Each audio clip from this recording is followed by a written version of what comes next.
Now, the official Suncoast weather with ABC7 meteorologist John Scalzi. So we're watching some pretty thick weather outside right now. Deep tropical moisture is lifting northward across the region and a plume of air coming up out of the south. You probably noticed that it's very breezy as well. We have lake wind advisories up. We have rip current advisories up, and it probably won't be too terribly long before we see a small craft advisory for our area waters.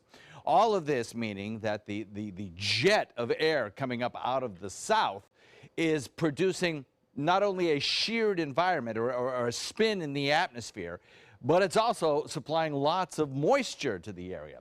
Dew point now 72, south-southwest wind coming in briskly at 17. Temperature is at 84 with a fair amount of cloud. Don't think we'll get much warmer than that.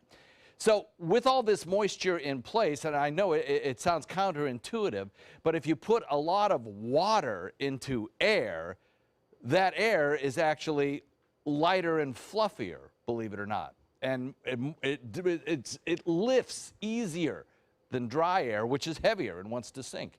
I know that's counterintuitive, but it's true. And as we moisten up our environment, our atmosphere across the region, we're creating a situation where this air wants to rise, it wants to cool, it wants to condense and produce rainfall.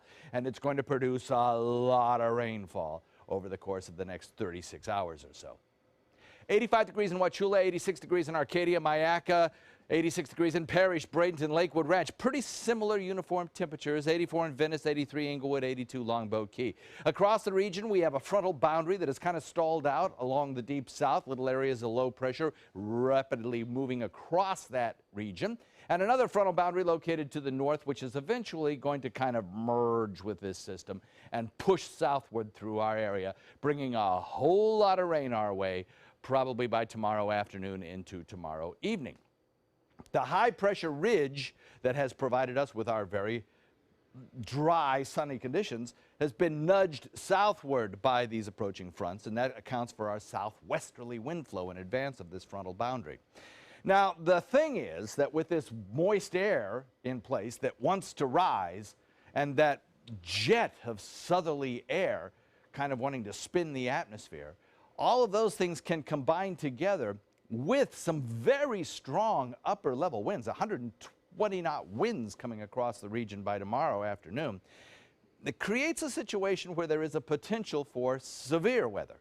Thunderstorms that want to rotate and produce a lot of rainfall, as well as perhaps brief tornadoes. Plus, with the strong updrafts in this very moist, buoyant air, you could get some hail, too, some significant hail. So it's going to become windy. We're going to get mostly inland storms today, but tomorrow we'll be watching very carefully for the potential of some severe weather as the next front begins to sink southward. Kind of a late season front, yes, but by around, I'd say, late afternoon drive time tomorrow evening, this front will be on our doorstep, and we'll be watching very carefully to see whether any of these cells might become severe with some gusty winds, hail, and potentially some isolated tornadoes as well, although probably brief-lived smaller tornadoes.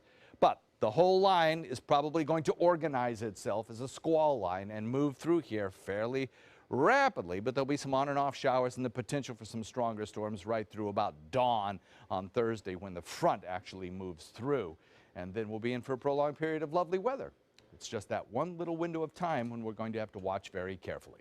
So today, 30% chance of showers, mostly inland with a mix of sun and clouds. Tomorrow, we'll look for slightly cooler temperatures. Then some shower and thunderstorm activity rapidly increasing during the afternoon and evening tomorrow, followed by overnight scattered showers, maybe a thunderstorm or two, and clearing in the second half of the day on Thursday. And a prolonged period, holiday weekend, looks great.